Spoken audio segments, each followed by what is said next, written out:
पिछली क्लास में हम लोगों ने कहाँ तक देखा था बेटा कि जो हमारे इलास्टिसिटी की डिग्री है हमने परसेंटेज और प्रोपोर्शनेट मेथड को देखा था। ठीक है, हम लोग परसेंटेज और प्रोपोर्शनेट मेथड जो कर रहे थे तो उसमें हम लोगों ने कुछ वैल्यू को कंसीडर किया था। ठीक है, वहां पर हम लोगों ने कुछ वैल्यू को कंसीडर किया था कि किस तरीके से हमारा परसेंटेज और प्रोपोर्शनेट मेथड होगा और क्या क्या उसमें हम लोग देखेंगे। ये सारी चीजें हम लोगों ने यहाँ पर कंसीडर की थी। अब हमारे पास यहाँ पर है कि उसकी डिग्री ऑफ इलास्टिसिटी। तो देखिए, अगर परसेंटेज और प्रोपोर्शनेट मेथड की बात करते हैं तो यहाँ पर 5 डिग्री है। ठीक है, कि अगर परसेंटेज और प्रोपोर्शनेट मेथड की बात करते हैं तो जो हमारी प्राइस इलास्टिसिटी उसकी कितनी डिग्री है, 5 डिग्री है। कि हो सकता है कि जो हमारी इलास्टिसिटी की वैल्यू है वो कितना हो जाए, 0 हो जाए। कि जो इलास्टिसिटी की वैल्यू है वो कितना हो जाए बेटा, 0 हो जाए, या फिर हमारा क्या हो जाए, लेस देन 1 हो जाए, या हमारा इक्वल टू 1 हो जाए, या मोर देन 1 हो जाए, या इन्फिनाइट हो जाए। तो ये सारी वैल्यू हम लोगों ने वहां पर कंसिडर करी थी। अगर इलास्टिसिटी का वैल्यू 0 होता है तो उसे हम लोग कहते हैं परफेक्टली इनइलास्टिक, मतलब उसमें किसी भी तरीके की कोई चेंज नहीं हो रही है, उसमें किसी भी तरीके का कोई चेंज नहीं हो रहा है। फिर उसके बाद बात होती है, अगर लेस इलास्टिक की बात करते हैं तो यहाँ पर आप कैसे पता करोगे कि हमारा 0 है या लेस देन 1 है या इक्वल 1 है या मोर देन 1 है। तो उसी के लिए कुछ हम ट्रिक्स यहाँ पर आपको बताने के लिए जा रहे हैं और फिर हम उस पर ग्राफ भी बना करके देख लेंगे किस किस तरीके का हमारा होता है। तो देखिए, अगर कहीं पर भी हम इलास्टिसिटी को फाइंड आउट करेंगे, अगर कहीं पर भी हम लोग क्या करेंगे बेटा, इलास्टिसिटी को फाइंड आउट करेंगे, तो वहां पर सबसे पहले हमें ये समझना है कि प्राइस और क्वांटिटी दोनों होगा, है ना। कि अगर हम इलास्टिसिटी की बात करें तो वहां पर क्या होगा, प्राइस भी होगा और क्वांटिटी होगा। तो हम लोग इलास्टिसिटी बराबर क्या लिखते हैं, percentage change in quantity divide में परसेंटेज चेंज इन प्राइस, है ना। Percentage change in quantity divide में percentage change in price.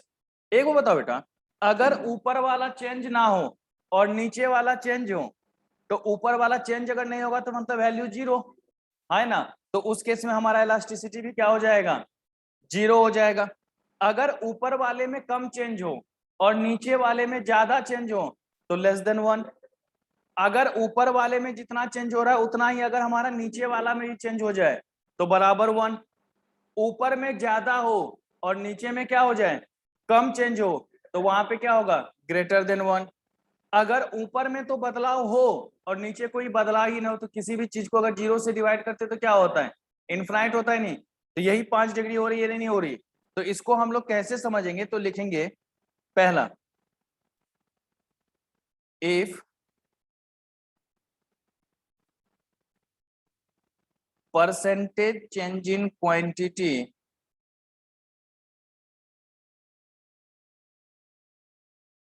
remain same but change in price, then elasticity will be 0। मतलब क्वांटिटी में नो चेंज, क्वांटिटी में no change, कि quantity में किसी भी तरीके का कोई बदलाव नहीं होगा, क्वांटिटी में किसी भी तरीके का कोई बदलाव नहीं होगा। लेकिन जो हमारा प्राइस है उसमें क्या होगा, बदलाव होगा। तो क्वांटिटी में किसी भी तरीके का कोई बदलाव नहीं, लेकिन प्राइस में क्या होना चाहिए, बदलाव होना चाहिए। तो उसमें हमारा इलास्टिसिटी कितना होगा बेटा, 0 हो जाएगा। उस केस में हमारी इलास्टिसिटी कितनी हो जाएगी, 0। कैसे, तो चलिए उसको भी एक बार देख लेते हैं हम लोग। अगर मान लीजिए कि हमारे पास दो बातें, price of main commodity, demand of main commodity. जब प्राइस 10 था हम 20 यूनिट मंगाते थे, प्राइस हमारा 15 हो गया, डिमांड अभी भी कितना है हमारा, 20 यूनिट ही है। ठीक है, कि प्राइस हमारा 10 से बढ़ करके क्या हो गया, 15 हो गया, और डिमांड जो है अभी भी हमारा क्या है, कांस्टेंट। तो डिमांड में कोई बदलाव नहीं हुआ है, प्राइस में बदलाव हुआ है। तो अगर हम इलास्टिसिटी फाइंड आउट करेंगे तो इलास्टिसिटी बराबर क्या लिखेंगे बेटा, change in quantity, original quantity, original price, change in price. यही हम लोगों ने प्रॉपर लिखा था फॉर्मूला। चेंज इन क्वांटिटी कितना है बेटा, 0 डिवाइड में 20, इनिशियल प्राइस 10 डिफरेंस कितना 5। बेटा 0 से अगर कुछ भी मल्टीपल होता है तो उसकी वैल्यू कितनी होती है, तो इलास्टिसिटी क्या हो गया बेटा, मतलब यहाँ पर इलास्टिसिटी 0, कि अगर प्राइस में बदलाव भी हुआ, अगर हमारे प्राइस में बदलाव भी हुआ तो हमारे डिमांड के ऊपर कोई भी इफेक्ट नहीं पड़ेगा, कि अगर हमारे प्राइस में बदलाव हुआ है तो हमारे डिमांड के ऊपर फिर भी कोई इफेक्ट नहीं पड़ेगा। तो अगर प्राइस बदले पर डिमांड में कोई भी बदलाव नहीं हो तो वहां पर इलास्टिसिटी कितनी हो जाएगी 0, जिसको कि हम लोग क्या कहेंगे परफेक्टली इनइलास्टिक। इसको हम लोग क्या कहेंगे बेटा परफेक्टली इनइलास्टिक। तो अगर इसका ग्राफिकल रिप्रेजेंटेशन किया जाए, अगर इसका ग्राफिकल रिप्रेजेंटेशन किया, एक्स एक्सिस को क्या बोलते हैं बेटा हम लोग क्वांटिटी एक्सिस और वाई एक्सिस हमारा, तो अगर ये हमारा क्वांटिटी है, ये हमारा प्राइस है, प्राइस कितना 5 10 15 और क्वांटिटी 10 20। बेटा जब प्राइस 10 था तो क्वांटिटी कितनी थी,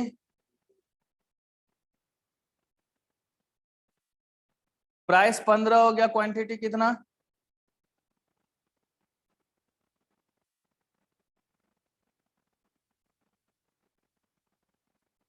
वाह। तो अगर इस तरीके से होगा तो वहां पर इलास्टिसिटी क्या होगा बेटा 0 होगा। कि देख रहे हो कि प्राइस बदल रहा है, प्राइस कुछ भी चेंज हो, क्वांटिटी क्या होगा रिमेन कांस्टेंट, क्वांटिटी हमारा क्या होगा रिमेन कांस्टेंट। तो ये चीजें आपको ध्यान में रखना होता है, ठीक है। ये इस चीजों का हमारे ऊपर कोई भी प्रभाव नहीं पड़ता है, तो इसमें इलास्टिसिटी की वैल्यू कितनी हो जाएगी 0 हो जाएगी। कि अगर प्राइस बदले पर क्वांटिटी में किसी भी तरीके का कोई बदलाव नहीं हो तो उस केस में क्या होगा इलास्टिसिटी हमारा 0 होगा। ओके चलिए नोट कर लीजिए इसको,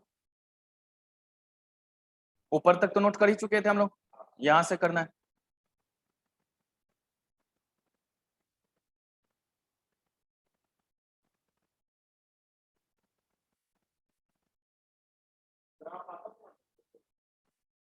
ग्राफ नहीं आता बेटा, ग्राफ नहीं आता, लेकिन ग्राफ के बेसिस पे क्वेश्चन तो पूछा जा सकता है ना।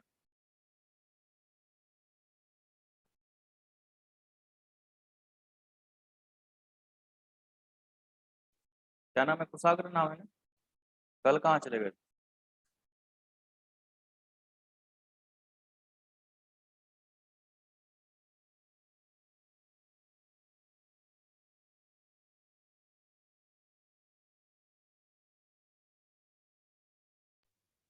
सर ऐसे भी क्वेश्चंस पूछेगा कि अगर परफेक्टली इनइलास्टिक डिमांड है तो डिमांड कर्व का शेप क्या होगा।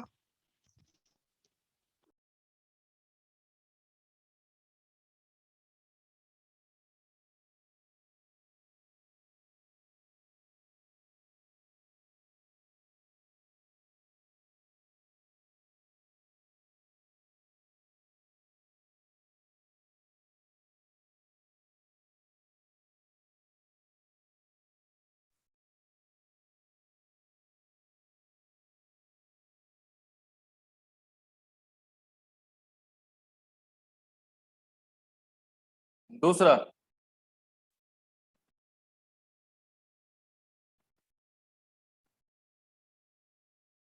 हाँ शेप से रिलेटेड क्वेश्चन पूछता है, मतलब इलास्टिसिटी है तो उसका शेप किस तरीके से होगा, ठीक है। फिर उसके बाद कहते हैं कि if percentage change in quantity is less than percentage change in price, ठीक है, कि percentage change in quantity is less than percentage change in price, then elasticity will be less than 1,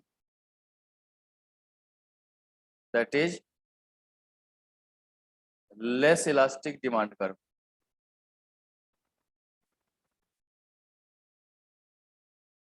कि अगर क्वांटिटी में कम बदलाव हो, अगर हमारे क्वांटिटी में क्या हो कम बदलाव हो और प्राइस में ज्यादा बदलाव हो, क्वांटिटी में कम बदलाव हो और प्राइस में क्या हो ज्यादा का बदलाव हो, तो उस केस में जो हमारी इलास्टिसिटी की वैल्यू होगी वो क्या होगी 1 से कम होगी।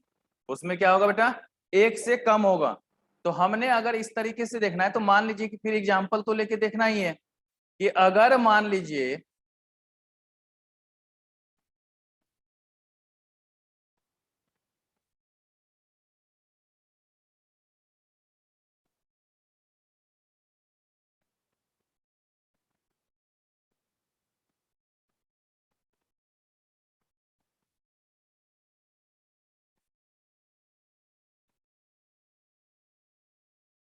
Price of main commodity, demand of main commodity, price 10 था, डिमांड कितना 20, हमने प्राइस को बढ़ा के 15 कर दिया, डिमांड को घटा के 15 कर दिया। ठीक है,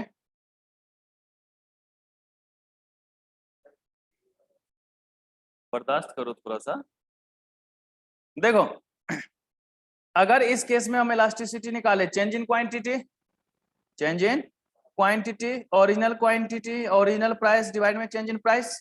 क्वांटिटी में कितना बदलाव हो रहा है बेटा 5, ओरिजिनल क्वांटिटी कितना 20, ओरिजिनल प्राइस कितना बेटा, प्राइस में कितना बदलाव 5 से 5, 1/2, 0.5, इलास्टिसिटी लेस देन 1।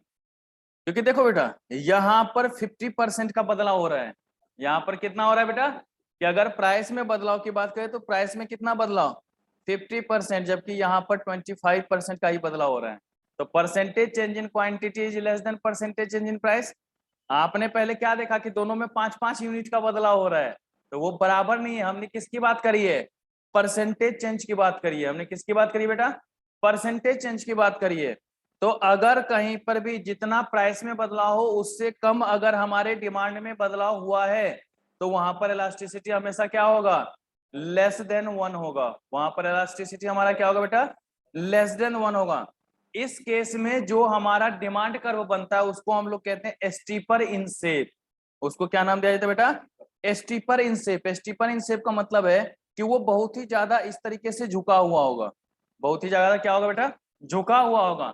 तो जहां पर इस तरीके का काम आएगा वो हमारा क्या कहेगा बेटा, लेस इलास्टिक डिमांड कर्व। किस नाम से जाना जाएगा बेटा, लेस इलास्टिक डिमांड कर्व। कि अगर percentage change in quantity less than है परसेंटेज चेंज इन प्राइस से, अगर percentage change in quantity less than है परसेंटेज चेंज इन प्राइस से, तो वहां पर हमेशा इलास्टिसिटी क्या होगा, लेस देन 1 होगा। और अगर कोई पूछे कि लेस देन 1 का जो ग्राफ बनता है वो किस तरीके का होता है, तो उसको बोलेंगे हम लोग स्टीपर इन शेप। वो क्या होता है बेटा, स्टीपर इन शेप। तो ये चीज आपको ध्यान में रखना है। तो इसको हम लोग लेस इलास्टिक भी कहते हैं या इन इलास्टिक भी कहते हैं। इसको किस नाम से जाना जाता है बेटा, लेस इलास्टिक के नाम से भी और इन इलास्टिक के नाम से भी। जल्दी से नोट कीजिए।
अब देखो तीसरा,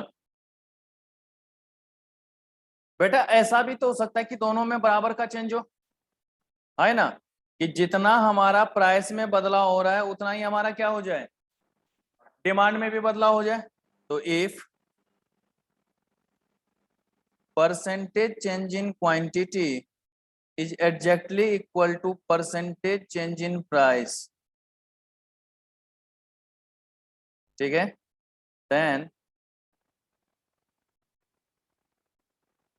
elasticity will be 1, या इसी को क्या कहेंगे बेटा, यूनिटरी इलास्टिक। इसी को क्या कहेंगे हम लोग, यूनिटरी इलास्टिक। कि अगर परसेंटेज चेंज इन प्राइस जो है वो बराबर हो जाएगा परसेंटेज चेंज इन क्वांटिटी के, कि अगर परसेंटेज चेंज इन प्राइस हमारा बराबर हो जाएगा परसेंटेज चेंज इन क्वांटिटी के, तो उस केस में जो हमारे इलास्टिसिटी की वैल्यू होगी वो कितनी हो जाएगी, 1 हो जाएगी। मतलब उसको हम लोग यूनिटरी इलास्टिक के नाम से जानेंगे, कि जितना बदलाव होना चाहिए दोनों में क्या होना चाहिए, सेम होना चाहिए, कि जो हमारी प्राइस में बदलाव होगी वही हमारा क्या होना चाहिए। तो price of main commodity, demand of main commodity, price 10 था तो डिमांड कितना, अगर प्राइस 15 हुआ तो डिमांड घट के कितना होना चाहिए, 10, है ना। कि अब देखो इसमें इलास्टिसिटी बराबर क्या,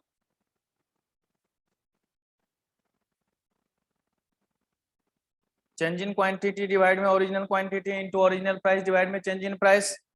क्वांटिटी में कितना बदलाव बेटा, 10, ओरिजिनल क्वांटिटी 20, प्राइस में कितना बदलाव, 5, कितना, 10, सॉरी 10/5 नहीं पूर्वक, चेंज इन प्राइस थोड़ी ना है, ओरिजिनल प्राइस कितना है 10 ना, और चेंज इन प्राइस कितना, तो देखो 0.052 जा 2 कितना आया बेटा, इलास्टिसिटी कितना, क्योंकि देखो यहाँ भी 50% का बदलाव और यहाँ भी कितना बदलाव, तो अगर दोनों साइड बराबर बदलाव हो रहा है तो इलास्टिसिटी इस केस में कितना हो जाएगा, 1 हो जाएगा। तो इसको हम लोग कहते हैं बेटा यूनिटरी इलास्टिक, कि जहां पर इलास्टिसिटी हमारा क्या हो जाए, 1 हो जाए, वो हमारा किस नाम से जाने बेटा, यूनिटरी इलास्टिक के नाम से जाना जाएगा। तो अगर ऐसा केस आएगा तो इसमें क्या होगा, इलास्टिसिटी 1 कब होगा ये, जब जितना परसेंट का बदलाव हमारा प्राइस में हो उतना ही परसेंट का प्राइस हमारा बदलाव हमारा किस में होना चाहिए, क्वांटिटी के अंतर्गत भी होना चाहिए। कि जितना हमारा प्राइस में हो रहा है बदलाव उतना ही हमारा क्या होना चाहिए, क्वांटिटी के अंदर भी बदलाव होना चाहिए। अगर दोनों में सेम बदलाव होगा तो वो हमारा किस नाम से जाना जाएगा बेटा, यूनिटरी इलास्टिक के नाम से जाना जाएगा। इलास्टिसिटी की वैल्यू क्या हो जाएगी, 1 हो जाएगी। फिर देखिए 2 केस में आपको बता रहा हूं, लिखना आपको खुद से है, ठीक है। पहली बात, अब अगर यहां पर ये वैल्यू 10 से कम हो जाए, इसको मैं 10 और 15 ही रहने देता हूं प्राइस को, अगर क्वांटिटी की वैल्यू हम 10 से कम कर दें तो उस केस में इलास्टिसिटी मोर देन 1, है ना। और एक ऐसा केस हो जाए जिसमें प्राइस में कोई बदलाव ही ना हो और क्वांटिटी फिर भी बदल जाए, कुछ हो जाए 20 से अगर 19 भी हो जाएगा ना क्वांटिटी और प्राइस रिमेन कांस्टेंट है, तो उस केस में इलास्टिसिटी क्या हो जाएगा बेटा, इनफिनाइट। अगर इलास्टिसिटी मोर देन 1 होता है तो उस केस में जो हमारा डिमांड कर्व का शेप होता है उसको हम बोलते हैं बेटा फ्लैटर इन शेप। उसको क्या नाम दिया जाएगा, फ्लैटर इन शेप। तो जल्दी से ये करके दिखाइए।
सबको अपना अपना करना है, इधर नहीं देखना है।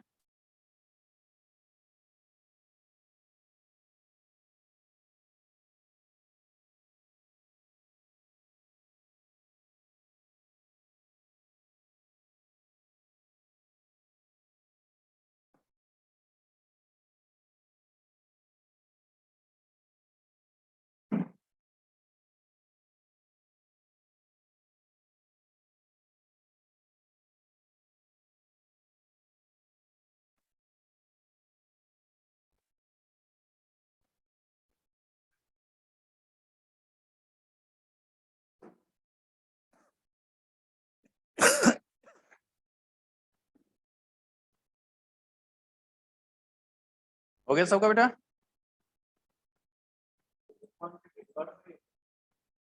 हाँ, क्वांटिटी में ज्यादा का बदलाव, बढ़ेगा नहीं। चेंजेस की बात हम लोग कर रहे हैं, परसेंटेज चेंज। प्राइस बढ़ने से हमेशा डिमांड कम होती है, लॉ ऑफ डिमांड तो यही है भाई। हाँ, अच्छा, नहीं नहीं, बढ़ने और घटने से मतलब है, प्राइस अगर बढ़ेगा तो क्वांटिटी हमेशा कम होगा, और प्राइस अगर कम होगा तो क्वांटिटी हमेशा बढ़ेगा।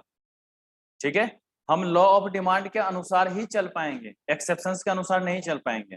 ठीक है, तो ये चीज हमेशा ध्यान में रखना कि अगर प्राइस इंक्रीज हुआ, अगर 1 रुपए भी प्राइस बढ़ा ना, तो क्वांटिटी को रिड्यूस करना ही पड़ेगा।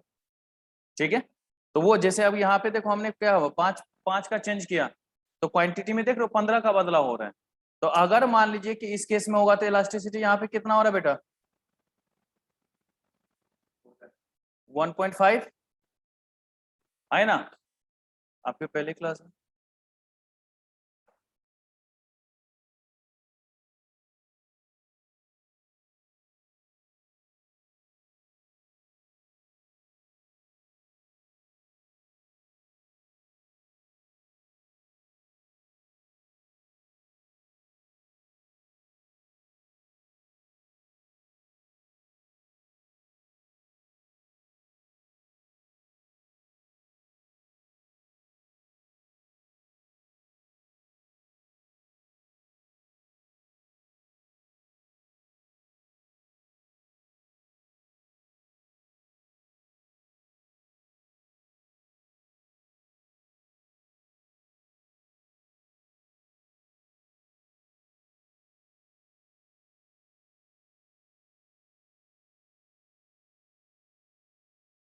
तो देखो इलास्टिसिटी क्या हो बेटा, 1.5 आ गया ना, तो मतलब इलास्टिसिटी हमारा क्या बेटा, more than 1।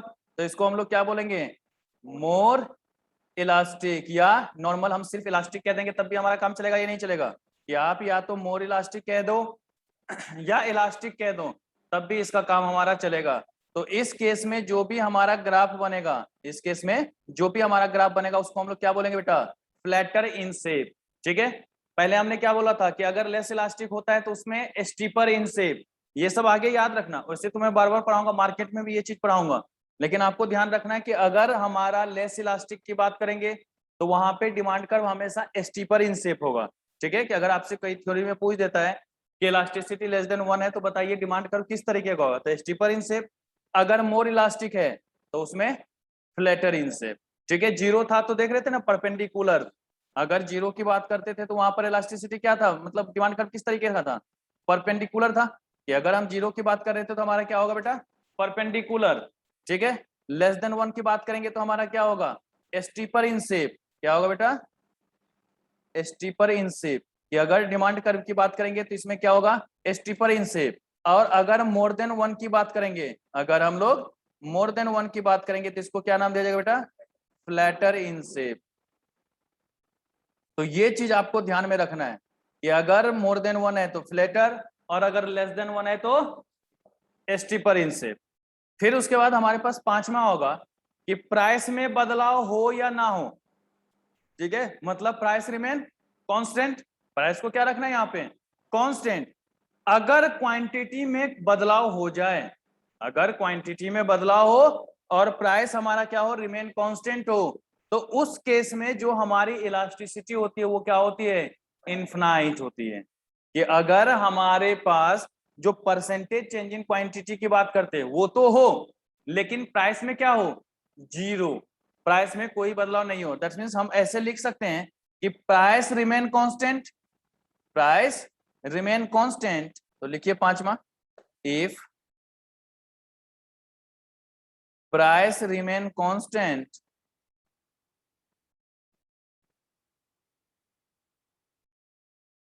but quantity changed, then elasticity will be infinite। कि अगर हमारे प्राइस में किसी भी तरीके का कोई बदलाव नहीं हो, कांस्टेंट का मतलब क्या, सेम, कि अगर हमारे प्राइस में किसी भी तरीके का कोई बदलाव नहीं हुआ है लेकिन हमारे डिमांड के ऊपर प्रभाव पड़ रहा है, तो उस केस में अगर हमारी इलास्टिसिटी पूछी जाए तो इलास्टिसिटी कितनी होगी, इनफिनाइट होगी। उसको हम लोग कहते हैं परफेक्टली इलास्टिक। उसको क्या कहते हैं बेटा, परफेक्टली इलास्टिक। कि जैसे आप देखते होंगे कि लोहा हमारा क्या है, इनइलास्टिक है, वो तो चेंज नहीं होता। आप अगर नॉर्मल रॉड को देखें तो उसको खींचोगे तो खींचेगा क्या, नहीं खींचेगा, मतलब इलास्टिसिटी क्या है, जीरो। वहां पर इलास्टिसिटी हमारा क्या है, जीरो। लेकिन जब आप उसको गर्म करते हैं तो अगर हल्का गर्म करेंगे तो थोड़ा सा खिंचाएगा, है ना। लेकिन अगर आप उसको देखते हैं कि जब कोई सामान उससे बनाता है तो पूरा लाल कर दिया जाता है, उसके बाद उसको जितना खींचेगा उतना वो बैंड होता है या नहीं होता, क्या वो क्रैक करता है वहां से, नहीं, वो क्या होगा, बैंड करेगा। या शीशा का कोई भी आइटम बनता है, शीशा आप क्या है, ब्रेकेबल है, हल्का भी कुछ मारो टूट जाएगा, है ना। लेकिन जब उसको पूरा पिघला दिया जाता है, बना दिया जाता है, तो उससे कोई भी सामान बनाता है, जिस शेप में डालना चाहता है डालता है, नहीं होता, तो वो हमारा क्या है, इलास्टिक है। कि अगर हम किसी के शेप में बदलाव कर सकते हैं, मैं या नॉर्मल हमने एग्जांपल बोला कि जैसे रबर होता है, रबर अपने नॉर्मल शेप में होता है, उसको खींचते हैं तो हमारा क्या होता है, एक्सपेंड होता ही नहीं होता, विस्तार उसका होता है या नहीं होता। तो वो जो विस्तार होता है उसी को हम लोग क्या बोलते हैं, इलास्टिसिटी। कि कौन कितना खींचा जा सकता है कि नहीं। कुछ ऐसे हैं जो नहीं खींचे जाएंगे, कुछ ऐसे है जो थोड़ा सा खींचा जाएगा, कुछ ऐसे है जो बहुत ज्यादा खींचा जा सकता है, होता या नहीं होता। अब जैसे मान लीजिए बैलून वगैरह है, बैलून में जब आप गुब्बारे में जब हवा भरते हो तो वो एक नॉर्मल शेप तक ही जा सकता है या नहीं जा सकता, उसके बाद जाएंगे तो क्या होगा, फट जाएगा ना। मतलब एक उसकी इलास्टिसिटी फिक्स्ड है कि इतने तक ही चेंज हो सकती है ना। तो किसी भी चीज की कुछ ना कुछ इलास्टिसिटी होती है, लेकिन कोई ऐसा हो कि भैया कितना भी चेंज करते जाओ उसमें कोई फर्क नहीं पड़ेगा, तो वो हमारा क्या कहलाएगा बेटा, परफेक्टली इलास्टिक के नाम से जाना जाएगा। कि उसमें चेंज होता जा रहा है लेकिन कोई उस पर नेगेटिव इंपैक्ट नहीं हो रहा है, तो वो हमारा क्या होगा बेटा, परफेक्टली इलास्टिक होगा, परफेक्टली इलास्टिक होगा। तो इसलिए हमने लिखा कि प्राइस में किसी भी तरीके का कोई बदलाव ना हो, प्राइस में किसी भी तरीके का कोई बदलाव ना हो, लेकिन अगर हमारा क्वांटिटी बदल जाए तो उस केस में हमारा क्या होगा बेटा, इलास्टिसिटी बताइए, इनफिनाइट। तो हमने यहां लिखा प्राइस ऑफ मेन कमोडिटी, इधर क्या लिख दिया हमने, डिमांड ऑफ मेन कमोडिटी। एक तरफ हमने लिखा प्राइस ऑफ मेन कमोडिटी, एक तरफ हमने क्या लिख दिया बेटा, demand of main commodity. Price देखो पहले भी 10 था, अब भी 10 है, डिमांड पहले 20 था और अब हम 15 कर रहे हैं। देखिए इसका दूसरा इफेक्ट हो सकता है, ऐसा भी हो सकता है कि हमारे इनकम पे इफेक्ट हुआ हो, है ना, तो इसलिए हमने डिमांड कम कर दी हो, ये हो सकता है। लेकिन चूंकि हम इनकम इलास्टिसिटी तो पढ़ नहीं रहे, हम क्या पढ़ रहे अभी, प्राइस इलास्टिसिटी। तो सिर्फ और सिर्फ हम किसके बारे में सोचेंगे, प्राइस के बारे में। जब हम इनकम इलास्टिसिटी पढ़ेंगे तो सिर्फ किसके बारे में सोचेंगे, इनकम के बारे में। हम फिर प्राइस के बारे में नहीं सोचेंगे, हम सिर्फ और सिर्फ क्या सोचेंगे, इनकम के बारे में।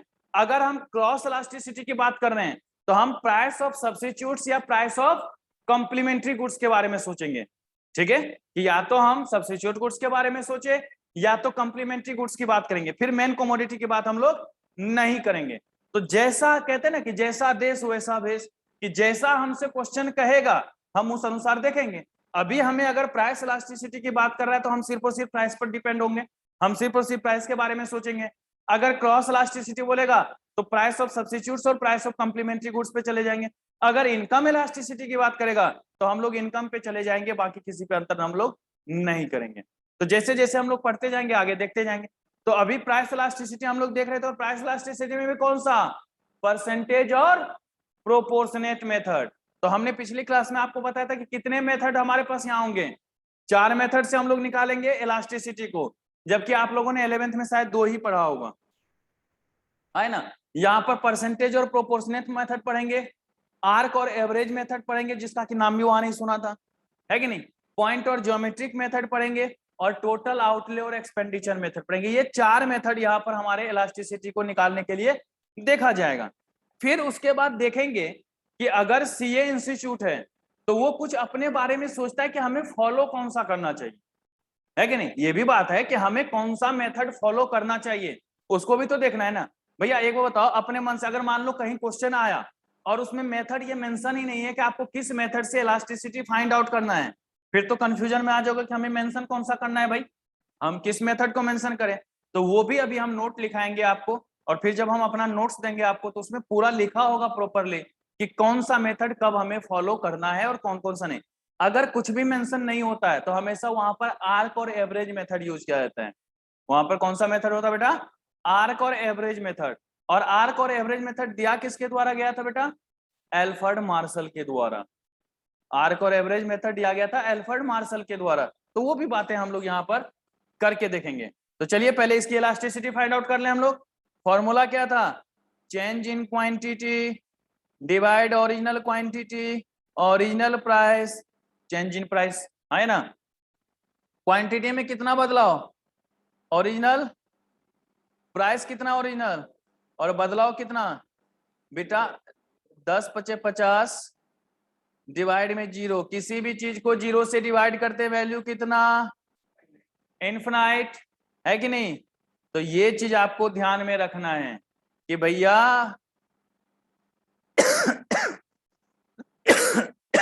Price remain constant but quantity changed. तो इलास्टिसिटी क्या होगी बेटा, इनफिनाइट। इसी को कहते हैं हम लोग क्या, परफेक्टली इलास्टिक। इसी को क्या नाम दिया जाएगा बेटा, परफेक्टली इलास्टिक। तो जहां पर परफेक्टली इलास्टिक होगा तो देख रहे हो ना कि प्राइस हमारा रिमेन कांस्टेंट है ना, प्राइस फिक्स हो गया इसी पॉइंट पे रहेगा, है ना। लेकिन क्वांटिटी बदल रहा है, यहाँ पर ये है, यहाँ पर ये है, यहाँ पर ये है, जहां जहां बढ़ते जाएंगे वो चेंज होता जा रहा है। तो प्राइस रिमेन कांस्टेंट, क्या हुआ, हाँ तो मैंने बोला ना कि कभी यहाँ पर है तो क्वांटिटी इतना हो गया, यहाँ आ गया क्वांटिटी इतना हो गया, क्वांटिटी बढ़ रहा है ना, क्वांटिटी बढ़ रहा है लेकिन प्राइस क्या है, सेम है। प्राइस पर कोई इफेक्ट नहीं है बट क्वांटिटी हमारा चेंज हो रहा है। तो इसीलिए इसको हम लोग क्या कहेंगे बेटा, परफेक्टली इलास्टिक डिमांड कर्व। ठीक है, तो ये चीज हमारा होता है 5वां। तो ये 5 डिग्री होती है जिसको कि हम लोग इसके अंतर्गत देखते हैं। जल्दी से लिख लो बेटा।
तो ये तो हमारी हो गई पहली कहानी, जिसमें हम लोगों ने कौन सा देखा बेटा, परसेंटेज और प्रोपोर्शनेट मेथड। कौन सा देखा हमने, परसेंटेज और प्रोपोर्शनेट मेथड।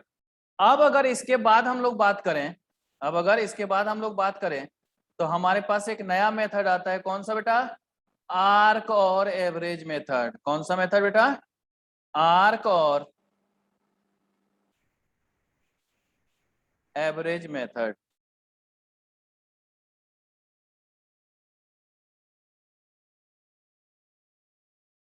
आर्क का मतलब क्या होता है, चाप।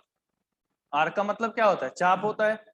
कि अगर हम कुछ भी बदलाव कर रहे हैं, अगर हम कुछ भी बदलाव कर रहे हैं तो वो बदलाव कितना होगा, वो बदलाव हमारा कितना होगा, उस चीज को यहाँ पर हम लोग देखते हैं। ठीक है बेटा, कि अगर हम चाप की बात कर रहे हैं, अगर हम क्या कर रहे हैं बेटा, आर्क की बात कर रहे हैं, तो उस आर्क को कैसे निकालेंगे वो चीज आपको यहाँ पर ध्यान में रखना है।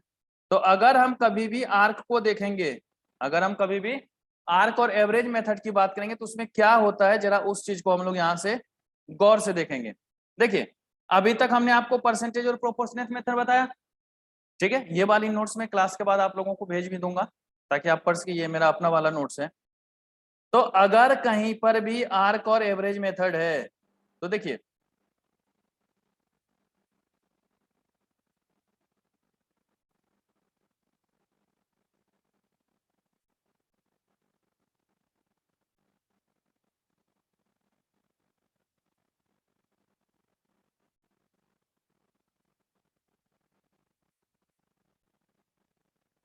और आर्क और एवरेज मेथड को हमेशा बेटा ध्यान में रखना।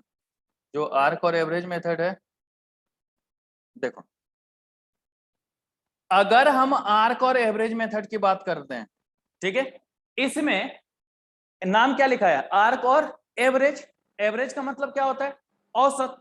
कि अगर हमारे पास कोई भी क्वांटिटी है या कोई भी प्राइस है, तो प्राइस शुरू का भी है, लास्ट का भी है, क्वांटिटी शुरू का भी है, लास्ट का भी है। अगर हम शुरू वाले को लेते हैं तो लास्ट वाला बुरा मान जाएगा, और अगर लास्ट वाले को लेते हैं तो शुरू वाला बुरा मान जाएगा। तो भैया मेरा काम क्या है कि दोनों को बराबर वैल्यू देना चाहिए, दोनों को हमें क्या करना चाहिए, बराबर वैल्यू देना चाहिए। तो उस केस में जब हम इलास्टिसिटी की वैल्यू को कंसीडर करेंगे, जब हम इलास्टिसिटी निकालेंगे, तो उसमें कहता है, याद रखिएगा, कि अगर हमें इलास्टिसिटी फाइंड आउट करनी है तो देखो, चेंज इन क्वांटिटी निकालते थे हम लोग, है ना, चेंज इन क्वांटिटी डिवाइड में क्या, चेंज इन प्राइस। ये तो आपको देखना ही देखना है, चेंज इन क्वांटिटी डिवाइड में चेंज इन प्राइस। इसको क्या करते बेटा, average price by average quantity कर देते हैं। क्या कर देंगे हम लोग, एवरेज प्राइस डिवाइड में एवरेज क्वांटिटी। कि जो हमारा एवरेज प्राइस है और जो हमारा एवरेज क्वांटिटी है, तो एवरेज कैसे निकलता है कि दोनों शुरू वाला और लास्ट वाले को जोड़ के डिवाइड 2 कर दो, है ना।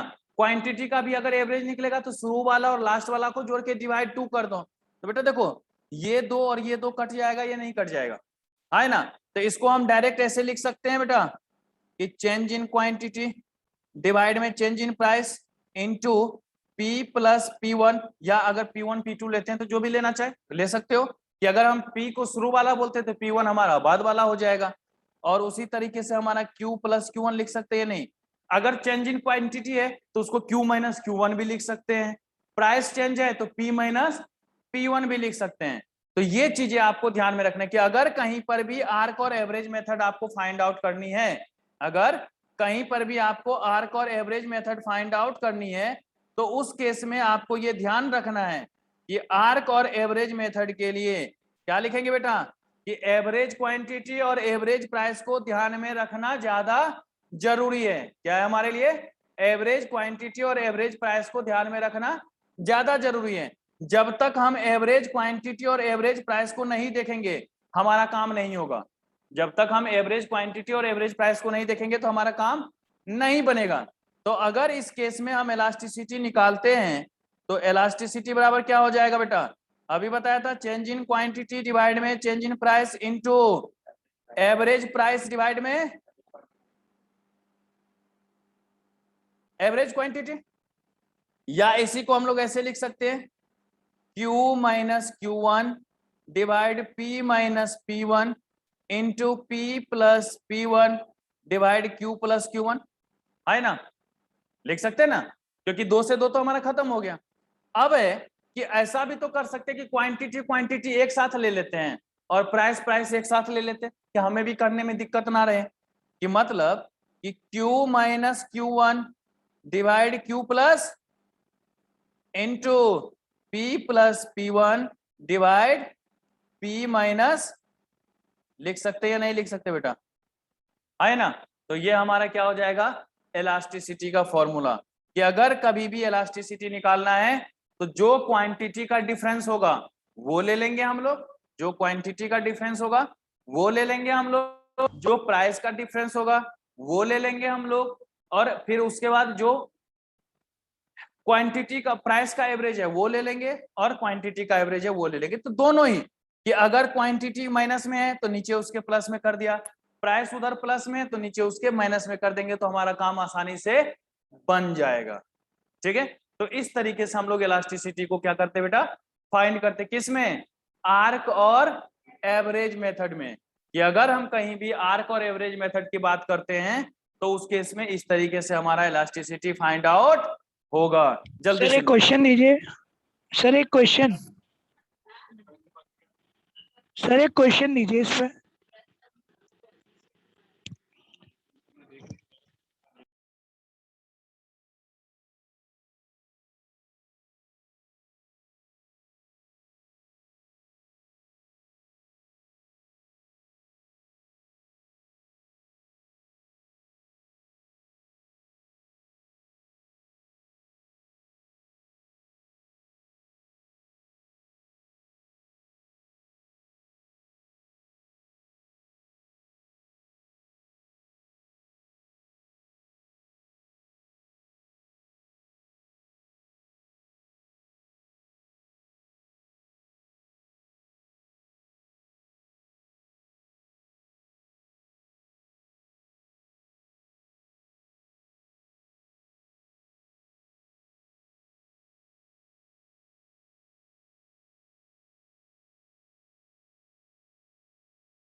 नहीं, इकोनॉमिक्स अंदर ना कोई बच्चे काम है, मैथ्स अंदर बच्चे हैं नहीं अच्छे काम।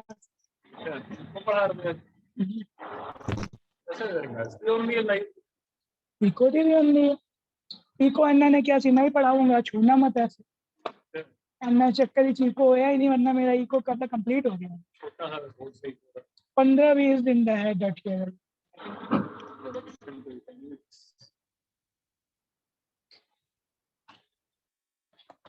Adam Smith, father of economics.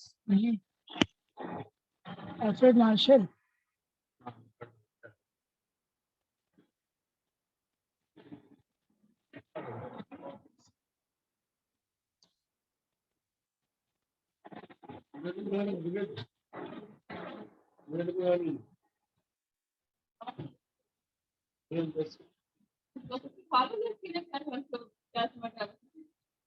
कौन बनाना? तो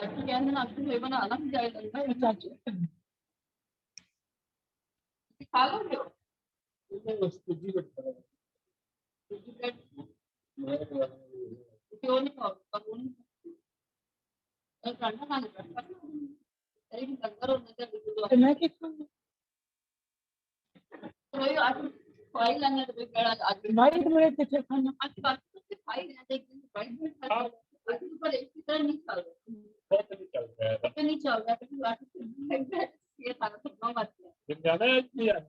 कल बंद सी, कल तो मैं फोन नहीं कितना सी, कल तो मैं फोन कितना सी।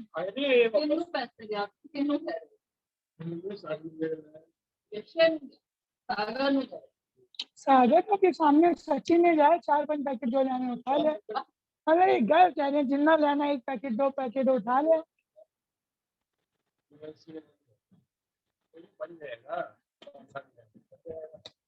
तो अच्छे काम नहीं है, सबसे गंदे पहने कोई तेरी बनाए उस दिन दोनों कटियां तो होती थी ना। वहाँ का अच्छे बिल्कुल अच्छे भैया आई कारो आई पाओ ऐसे हो गए कल काढ़ो 5 कच्चे की ध्यान से चलो भाई दुकान जाके इसके दुकान पे बेचते थे।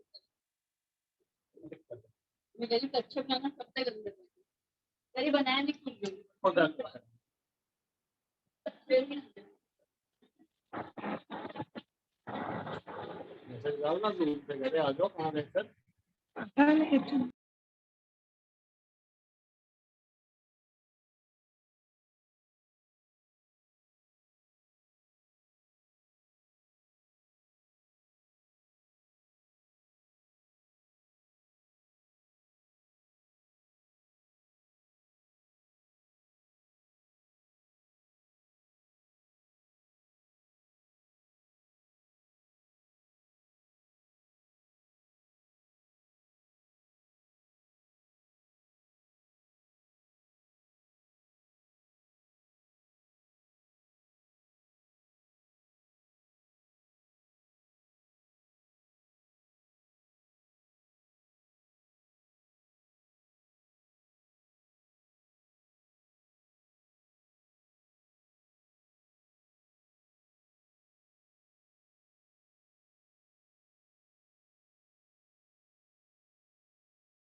एज पर आर्क और एवरेज मेथड।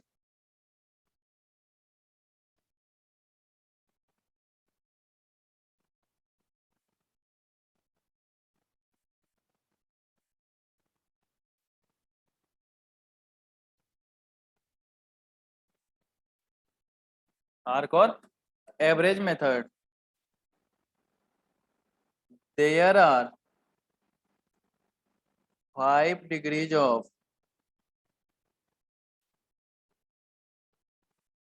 इलास्टिसिटी। कि अगर आर्क और एवरेज मेथड की बात करेंगे तो इसमें भी कितने हमारे डिग्री होती है बेटा, 5। इसमें कितनी डिग्रियां होंगी हमारे, 5। कि अगर हम आर्क और एवरेज मेथड में निकालते हैं तो 5 डिग्रियां होती है। तो मैं अलग से नहीं लिख रहा हूं, विथ ग्राफ के साथ एक ही बार में बता दे रहा हूं, ठीक है। कि इस तरीके से हमारा क्या होगा बेटा, 5 डिग्री हमारा इलास्टिसिटी का निकलता है। X axis is known as, y axis is known as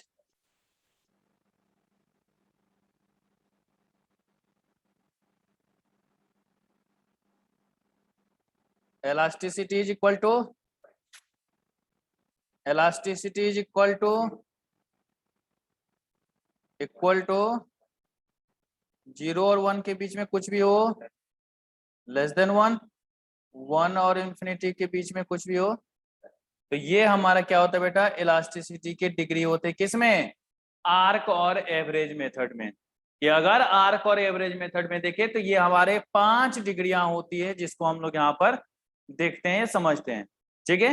0, less than 1, equal 1, more than 1 और इन्फिनाइट। और यही पांचों हमने कहां पर भी पढ़ा था, परसेंटेज और प्रोपोर्शनेट मेथड में। कि अगर परसेंटेज प्रोपोर्शनेट मेथड में देखे थे तो वहां भी हमारा कितना था, 5 ही थे बेटा। कौन कौन सा, 0, less than 1, equal 1, more than 1 और इन्फिनाइट। 0 का मतलब क्या था हमारा, परफेक्टली इनइलास्टिक। 1 का मतलब, लेस देन 1 का मतलब क्या था, लेस इलास्टिक या इनइलास्टिक। 1 का मतलब क्या था, यूनिटरी इलास्टिक। मोर देन 1 का मतलब क्या था, मोर इलास्टिक या इलास्टिक। और इन्फिनाइट का मतलब क्या था बेटा, परफेक्टली इलास्टिक। तो ये 5 डिग्री हमारे होते हैं किसके अनुसार, आर्क और एवरेज मेथड के अनुसार, ठीक है बेटा। लेकिन मैंने साथ ही साथ आपको ये भी बोला था कि इसके लिए एक नोट लिखवाऊंगा मैं, तो लिख लेते हैं नोट। ये नोट कर लिया सबने,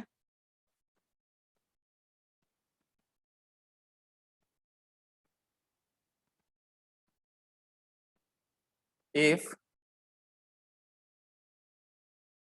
nothing specified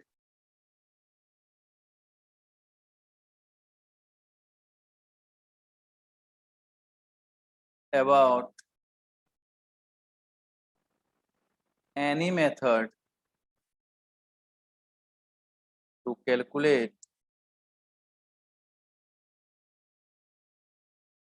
elasticity most of cases used arc or average method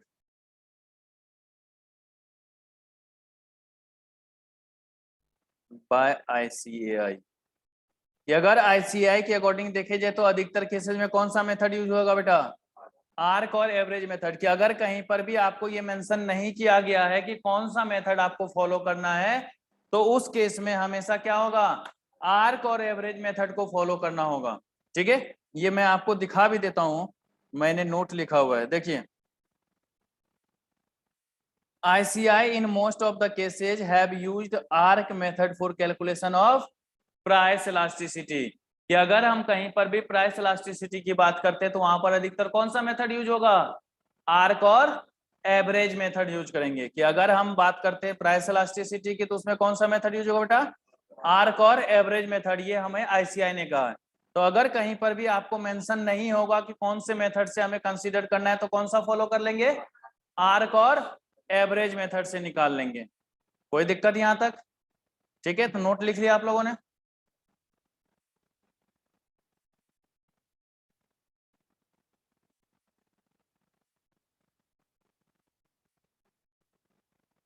अब लिखिएगा तीसरा मेथड बेटा।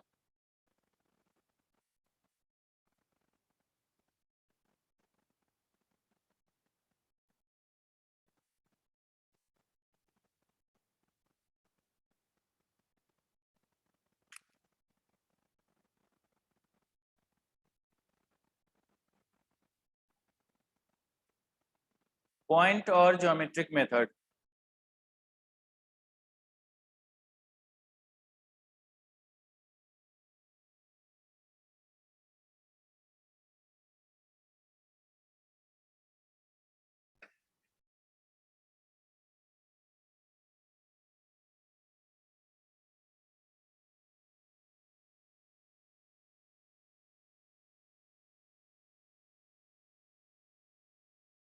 पॉइंट और ज्योमेट्रिक मेथड।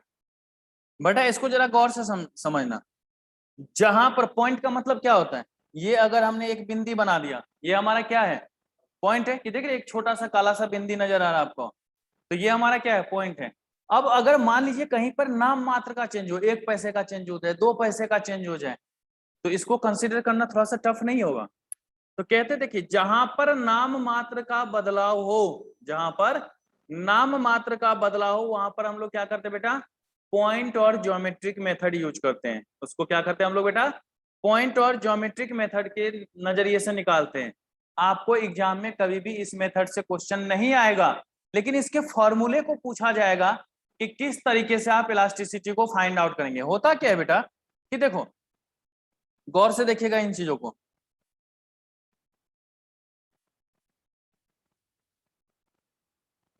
ये x, ये y, ठीक है बेटा। हमने यहां पर पॉइंट ले लिया A, ये है हमारा पॉइंट B, ठीक है। इसको हमने अलग अलग पोर्शन में बांट दिया, J, K, L, ठीक है। अलग अलग पॉइंट में हमने क्या बोल दिया बेटा? बांट दिया। अब है कि अगर इस हर पॉइंट पे आपको इलास्टिसिटी निकालना हो, अगर आपको हर एक पॉइंट पे इलास्टिसिटी, मैंने आपसे पूछ दिया कि बता बेटा इलास्टिसिटी ऑफ ए क्या होगा, पूछ सकता हूं इस तरीके से, है ना। अब इलास्टिसिटी ऑफ जे क्या होगा, है कि नहीं? पूछ सकता हूं या नहीं पूछ सकता हूं? इलास्टिसिटी के का क्या होगा, इलास्टिसिटी एल का क्या होगा, और इलास्टिसिटी बी का क्या होगा। इस तरीके से पूछा जा सकता है कि हर एक पॉइंट पे, तो मतलब वहां पे नाम मात्र का चेंज हो, तभी तो एक पॉइंट की बात हम लोग कर रहे हैं। तो जब कभी भी इस तरीके की बात हो और आपको इलास्टिसिटी फाइंड आउट करनी हो, तो इलास्टिसिटी निकालने का तरीका होता है, लिखेंगे elasticity is equal to lower segment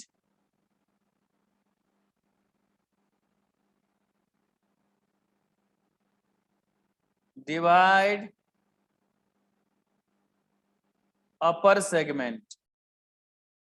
बेटा सेगमेंट का मतलब होता है हिस्सा, सेगमेंट का मतलब क्या होता है?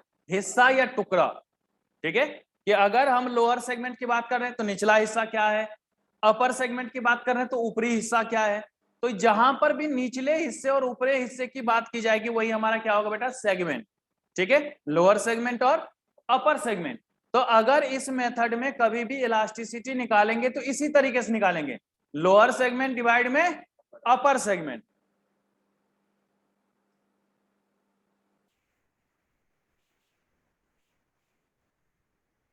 लोअर सेगमेंट डिवाइड में अपर सेगमेंट। तो अब अगर इस अनुसार देखा जाएगा बेटा, तो हमने अलग अलग पॉइंट पे देखेंगे। अगर इलास्टिसिटी हम ए की निकालते हैं तो ए के नीचे देखो कितने हिस्से हैं, पहला हिस्सा, दूसरा हिस्सा, तीसरा हिस्सा, चौथा हिस्सा है या नहीं है। तो मतलब ए के नीचे 4 हिस्से हैं, ऊपर कुछ है क्या, तो इलास्टिसिटी क्या हो गया, तो मतलब यहां पर इन्फिनाइट हो जाएगा, है ना। अगर हम जे की बात करें तो जे के नीचे कितने हिस्से, 3, ऊपर कितना, तो 3/3। तो इलास्टिसिटी क्या होगा बेटा, मोर देन 1। इलास्टिसिटी क्या हो गया, मोर देन 1। अगर हम के की बात करें, नीचे भी 2 ऊपर भी 2, इलास्टिसिटी क्या होगा बेटा, इक्वल 1। अगर एल की बात करें तो नीचे 1 ऊपर 3, 0.33, तो इसको क्या लिखेंगे, इलास्टिसिटी लेस देन 1। और अगर बी की बात करेंगे तो ऊपर तो नीचे कुछ भी नहीं और ऊपर कितने 4, तो इलास्टिसिटी कितना हो गया, 0। देख रहे बेटा, ये हमारा सेंटर पॉइंट है ना, तो सेंटर पॉइंट पे क्या है बेटा, इलास्टिसिटी 1।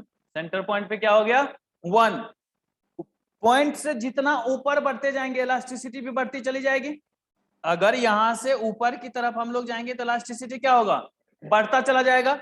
अगर इस पॉइंट से हम लोग नीचे की तरफ आएंगे तो इलास्टिसिटी क्या होता जाएगा बेटा, घटता चला जाएगा।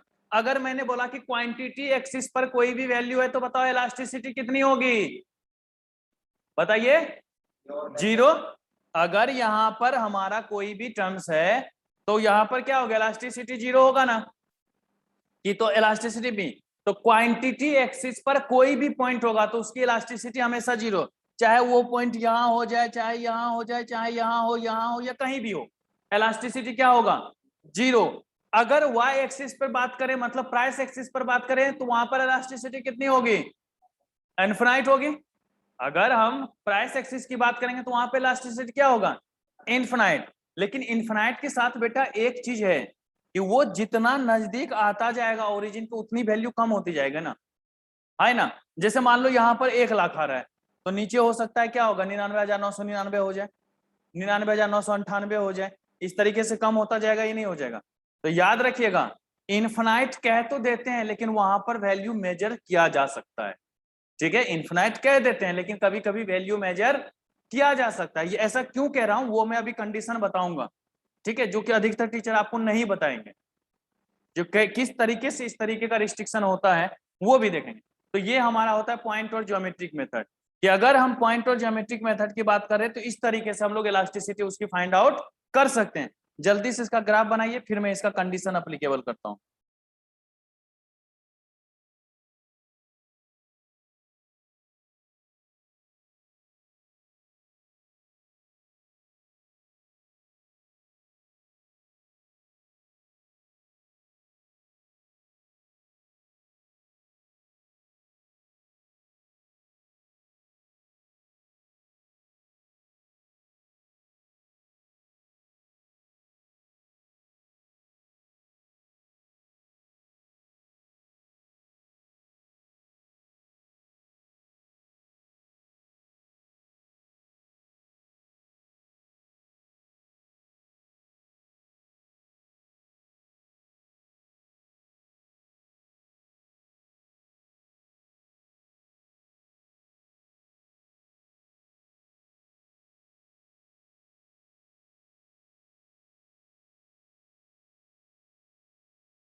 अगर अब यहाँ पे मैं आपसे एक क्वेश्चन पूछ देता हूं इस तरीके से, इन विच केसेज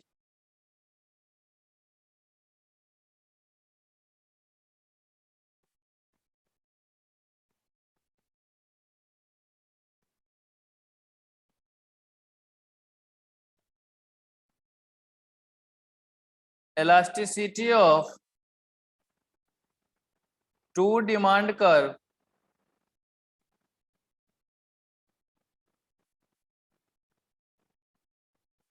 are equal, कि दो डिमांड कर्व मैं दे रहा हूं, उसका ग्राफ बना रहा हूं, आपको बताना है कि किस केस में उसकी इलास्टिसिटी क्या होगी, बराबर होगी।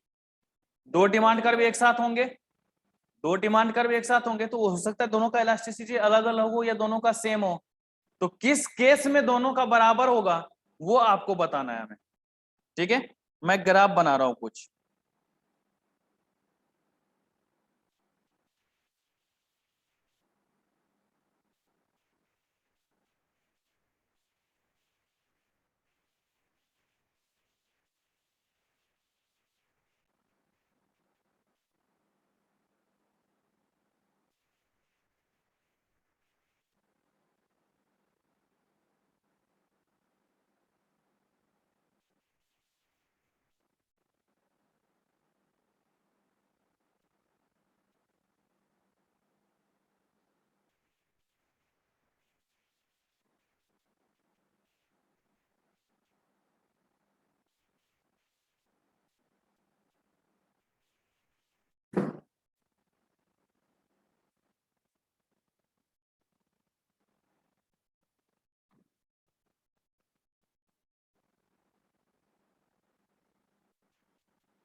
चार ग्राफ दिख रहे बेटा, चार ग्राफ दिख रहे सबको। अब बताना किस केस में इलास्टिसिटी दोनों ही ग्राफ का बराबर होगा। कौन सा बेटा? जो क्रॉस कर रहा है। और कोई?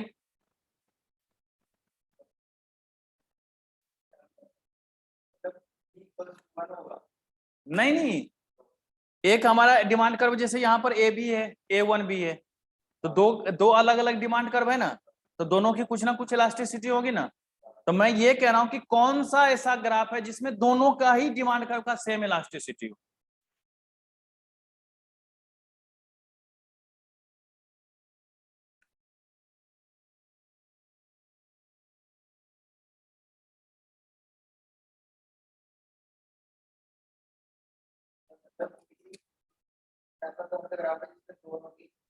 एक ही इलास्टिसिटी है, जीरो है। हाँ, जो भी होगा वो दोनों का होगा, कोई अंतर नहीं होगा।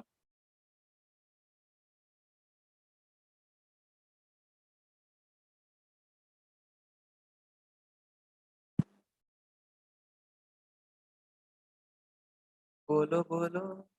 सर फर्स्ट वाले केस में सर फर्स्ट इतना वाले केस आसान में है, अभी मैंने सर कंसेप्ट फर्स्ट समझाया वाले था। केस में अगर सर फर्स्ट वाले केस अगर में थोड़ा सा ध्यान रखते तो ये क्वेश्चन आसानी से।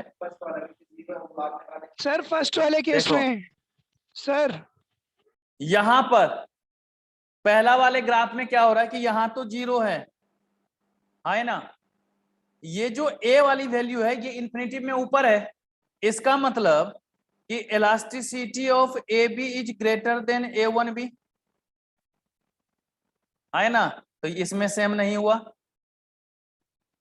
लेकिन इस केस में the starting point of both on y axis is same, infinitive same है, जीरो पर तो कहीं भी होगा, जीरो ही ना उसकी औकात होगी।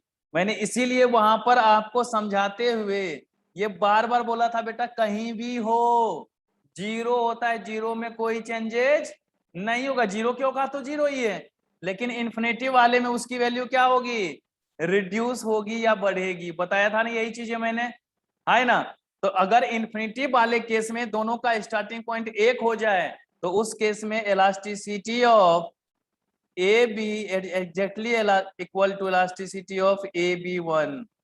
लेकिन यहाँ पे क्या है, दोनों के इलास्टिसिटी में अंतर है, elasticity of A B is greater than elasticity of A one B. ठीक है, फिर उसी तरीके से दोनों अलग अलग है, बराबर नहीं हो सकता, दोनों अलग अलग है, बराबर नहीं हो सकता। तो याद रखिएगा, अगर y एक्सिस पर स्टार्टिंग पॉइंट दोनों ही डिमांड कर्व का एक ही हो, अगर y एक्सिस पे दोनों ही डिमांड कर्व का स्टार्टिंग पॉइंट एक ही हो, सेम हो, तो उस केस में दोनों का इलास्टिसिटी क्या होगा बेटा, बराबर होगा। और बीकॉम में ये 6 या 7 नंबर का क्वेश्चन पूछा जाता है, ये सिर्फ यही चीजें ग्राफ बना के आपको बताना होता है। ठीक है, कि अगर प्राइस एक्सिस पर दोनों ही डिमांड कर्व का स्टार्टिंग पॉइंट सेम होगा तो उस केस में दोनों ही डिमांड कर्व की इलास्टिसिटी क्या होगी बेटा, सेम होगी। क्या इससे पहले ये पढ़ा था? नहीं पढ़ा है। और ये 1 नंबर का थ्योरेटिकल क्वेश्चन आपके एग्जाम में आता है। तो ये फाउंडेशन, अगर प्राइस एक्सिस पर दोनों ही डिमांड कर्व का स्टार्टिंग पॉइंट सेम होगा, बस इतना याद रखना, आगे कहां है नहीं है उससे मुझे कोई मतलब नहीं है, आगे कहां है नहीं है उससे मुझे कोई मतलब नहीं है, सिर्फ याद रखना कि प्राइस एक्सिस पर दोनों का स्टार्टिंग पॉइंट क्या होना चाहिए, सेम होना चाहिए। तो उस केस में दोनों की इलास्टिसिटी क्या होगी बेटा, सेम हो जाएगी। ठीक है, कि अगर price axis that means y axis पर दोनों का स्टार्टिंग पॉइंट सेम होगा तो उस केस में इलास्टिसिटी हमारा क्या होगा, सेम होगा, अदरवाइज उसका सेम नहीं हो सकता। जितना ऊपर होगा इलास्टिसिटी उतना ज्यादा होगा, जितना नीचे होगा इलास्टिसिटी उतना कम होगा। जैसे यहां पर A1 वाले का हमारा क्या हुआ, इलास्टिसिटी कम होगा, ए वाले का इलास्टिसिटी ज्यादा होगा। लेकिन अगर दोनों सेम हो गया तो उसमें क्या होगा बेटा, इलास्टिसिटी बराबर हो जाएगा। ठीक है, तो आज हम लोगों ने पॉइंट और ज्योमेट्रिक को भी खत्म कर लिया, आर्क और एवरेज को भी खत्म कर लिया, और परसेंटेज प्रोपोर्शनेट मेथड भी खत्म कर लिया। ठीक है, अगली क्लास में हम लोग देखेंगे इसमें टोटल आउटले और एक्सपेंडिचर मेथड, और साथ ही साथ क्रॉस इलास्टिसिटी और इनकम इलास्टिसिटी को भी हम लोग खत्म करेंगे। ओके, धन्यवाद।